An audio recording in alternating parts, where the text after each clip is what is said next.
Welcome to The Aftermath, a podcast that rips the Band-Aid off the collective scars of divorce, custody battles, and the trauma of family drama.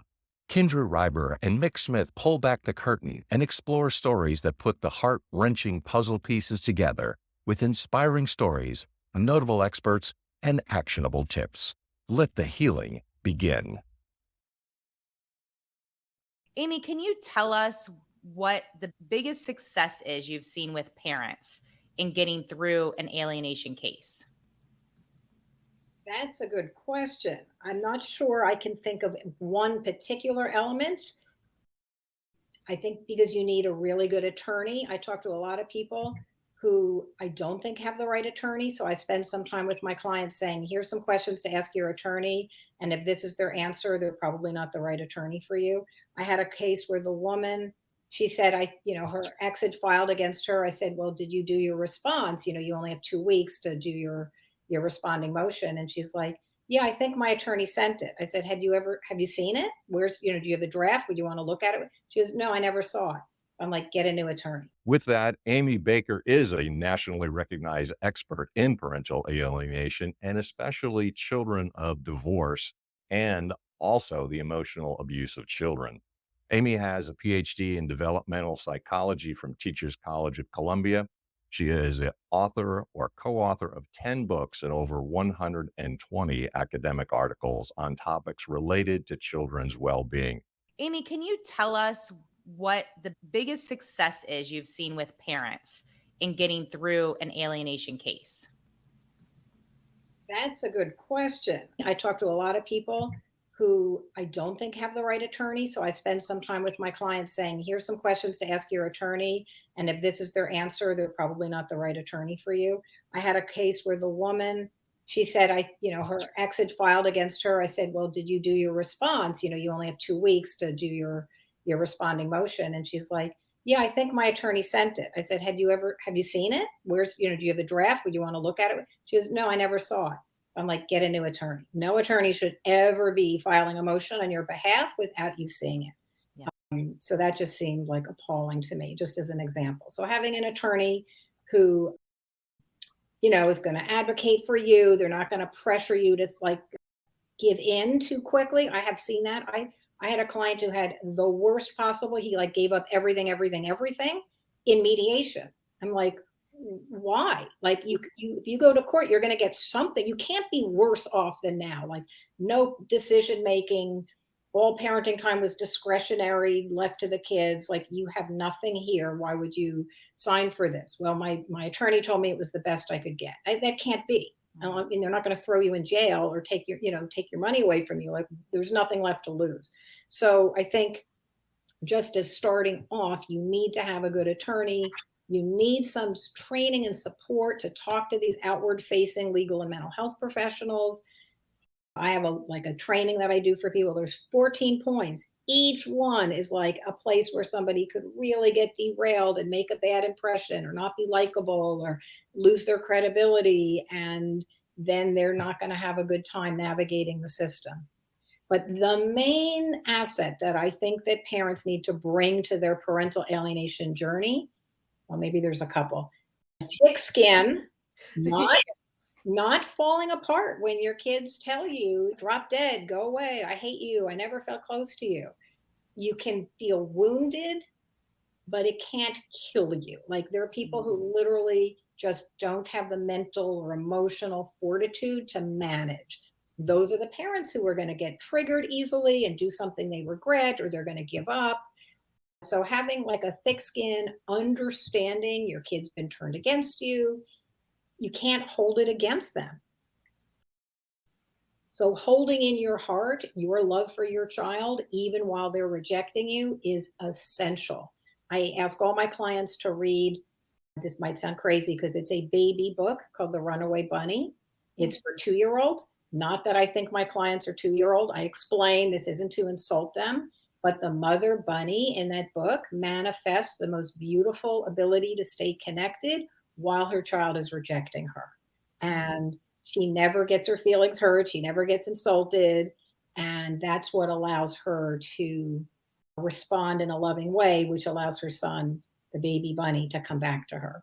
So thick skin, holding in your heart that your child loves you and that you matter, even though everybody's telling you you're not that important, you don't matter, I don't need you, I never felt anything for you. You know, I had a client who showed me a video of his teenage daughter who said to him, you know, Dad, if I had an old watch, I'd just throw it in the garbage and say, oh, well. And that's how I feel about you. If you died, I would just think, oh, well, who cares? I mean, that's about as mean as you can get. So callous, so heartless. But this dad understood his daughter was being turned against him. It wasn't her true self. And he hung in there and he did okay. So the final sort of asset that I think is erring on the side of generosity. The parents who say, I'm not paying for your college because you don't talk to me, I think they're making, now I'm being general, of course, there are situations where you shouldn't pay for X and Y if your kids are treating you really badly, but I generally think you err on the side of generosity. So those are some of the things that I think, those are the parents who do better, who get their kids back. They don't fall apart. They don't get angry. They understand their kids being alienated. They remember that they matter even while people are telling them they don't. They err on the side of generosity and they're going to be better off. It's really interesting. I have a personal aside. My dad was not the most demonstrative person in the world, but he had this little plaque that he gave me at one time. And I said, it says something to the effect that you may question my judgment, you may question my sanity, but you can never question the love that I feel for you because I have done everything that I possibly can. And I go, well, there's like, that's the tough love. Like, yeah, because if you have a conflict with a parent and dad or mom, they're still coming for you. They're still going to care for you. They're still doing everything they can for you. So you have to have that thick skin, because I did question my dad's sanity from time to time, but he was a great dad. He was a great father, and he held the line. He said, look, I'm going to do everything I can for you, regardless of how you feel towards me. That's an important lesson. Yep. You know, one of the things I wanted to ask about and I was curious about, and that's this whole controversial area of parental alienation. But are there some trends that you can address? Are there pros and cons that are currently going around on the debates in regard to the definition and how the courts feel, how attorneys feel, or those who are involved in defining and thinking about parental alienation?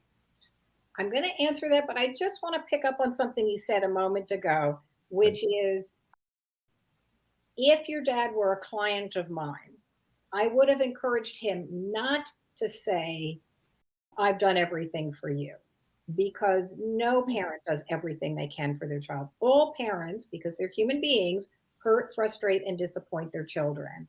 And I think that, no, I know it was coming from a very good place, and it sounds like it resonated for you. But in general, I don't want people to say things that sound too self-serving. I've always been there for you. I think you can say to your child, I hope that you know that I love you. I'd like to understand how I can make sure that you feel my love. But I don't think anybody gets to tell anybody else, like, I love you, or I've done this, or you can't question this, or you can't question that. I wish your dad had said, I hope you don't question my love for you. So again, if your child says, like, you never loved me, I would never have the parent say back, I love you, or why would you say that? That's not true.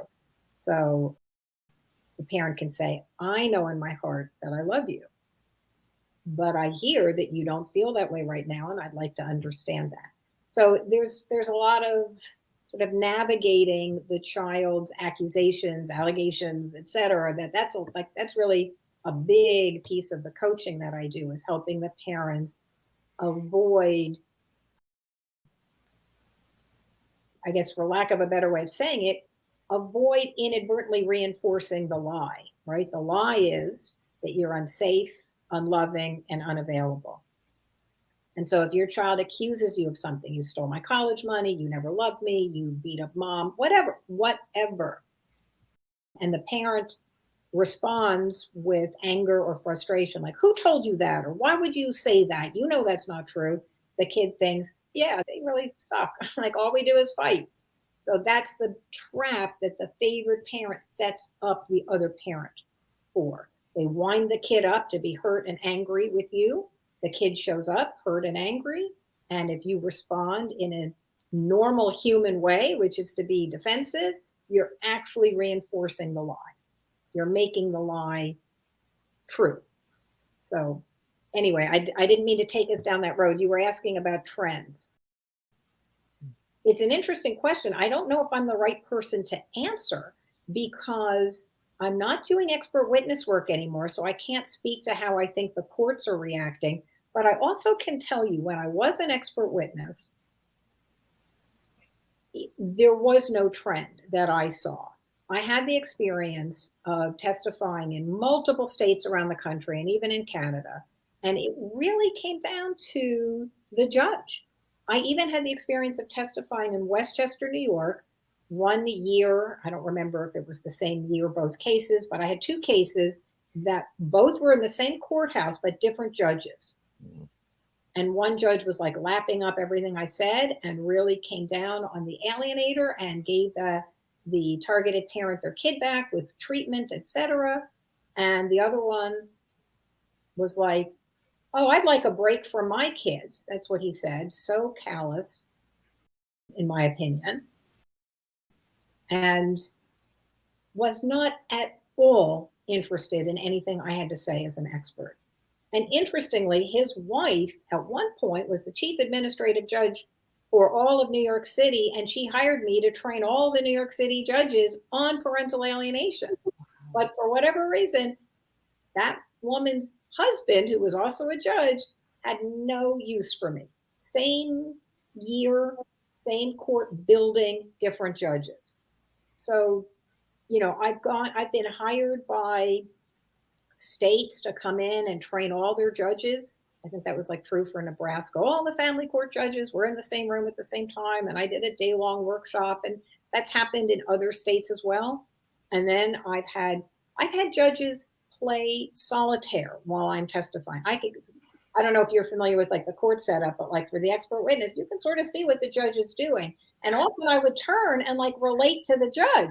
I had a case where the judge slept. He was sleeping. And I'm a pretty, riveting. Oh my gosh. And in that case where the judge, I'm pretty sure, was sleeping, the poor client this was in Massachusetts, hired me.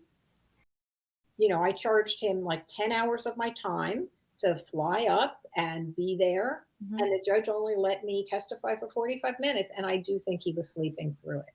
So the trend is, there is no trend. It's hit or miss. You never know. I've had opposing counsel who are vicious and go after me. I had to actually get a defense attorney myself because they were trying to file criminal charges against me. And then I had an opposing counsel ask for my autograph. So that's crazy. That is crazy. Yep. Do you think, and this is an off topic, I want to come back to my other question, but do you think the courts make parental alienation worse? Oh, absolutely. Because they don't sanction the favored parent. I mean, that's the main way. When it starts, the first time the targeted parent files a motion to get their parenting time back, often it's not that severe at that point. It's sort of in the early stages. And if the judge did more than say, oh, well, let's get an evaluator in, let's do this, let's do that, we'll come back in a month or whatever, or 6 months, or, the court case isn't even scheduled for 3 years in the future. I mean, there's a million things the courts do that make it worse, even when they know it's alienation and they're like, Mr. So-and-so, stop being an evil alienator. They still don't put it in the order. This is what's going to happen. The kids are going to be returned or whatever. And we're going to really keep a close watch on this. So absolutely, the courts make it worse. And I think one of the ways in which that happens is that opposing counsel frightens the judge. So my theory, and I say this to judges when I'm training, so I'm not speaking ill behind their back, something I don't say to them. Judges are lazy cowards. Mm-hmm. A nicer way to say it is they're highly risk averse. Mm-hmm. They're very much afraid of making a child who says, I hate my mommy, go be with that parent. They're worried that kid's going to kill themselves. This is my theory and my surmising, having done a lot of legal trainings and the kinds of questions judges ask. And opposing counsel's pretty good. They can be pretty good at making the judge afraid. So even when the judge knows it's alienation, believes alienation is real, know what's happening in this case, they still say often, well, the kid's doing well, so how bad could it be? Or the kid's not doing well, we can't rock the boat. Agreed. Yes, they have good grades. They're showing all the signs of behavior, right? Why remove them from a parent if they're surviving in that environment, Say right? that for a child who's being sexually abused by a parent, right? Well, so they got an A in chemistry, so how bad could the sexual abuse be? But there's this idea that sexual abuse is worse than emotional abuse. Mm-hmm. And that's actually not what the research says. The research actually says that emotional abuse is worse in the long run for kids, even than sexual abuse.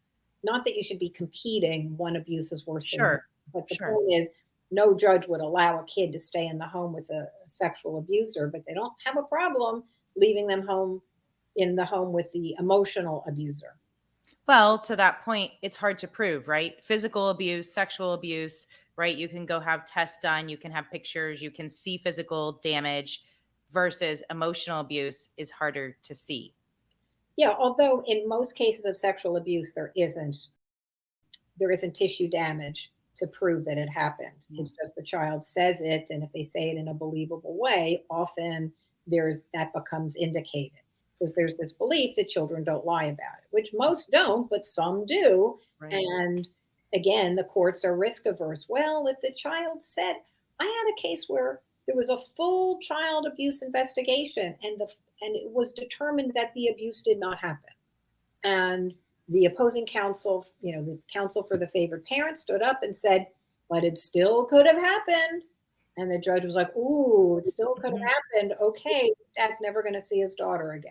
Right, because it's a possibility and they don't want to put him in that position. Yeah. And, my response is we have a vast system of child protection workers in this country. And there are imperfections. They miss some things. They see things that aren't there. But you can't say, I'm going to pick and choose, and I'm not going to believe the results of a CPS investigation when I don't like it. Because then it's like, well, why bother having child protection? Why don't we just say whichever parent accuses the other parent of abuse, they win. Yeah. Yeah. All right. So, Amy, as we're kind of wrapping up, I want to spend just our last few minutes on talking about how to communicate with the children. So you kind of touched on it earlier, but if the children say now they're older, you're out of the court system, they're over 18, anything over 18, right? And I know that opens it up to a wide range, but kind of into their adulthood.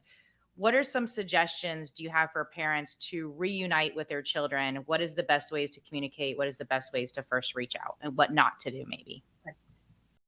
Well, don't tell them you need to know my side of the story.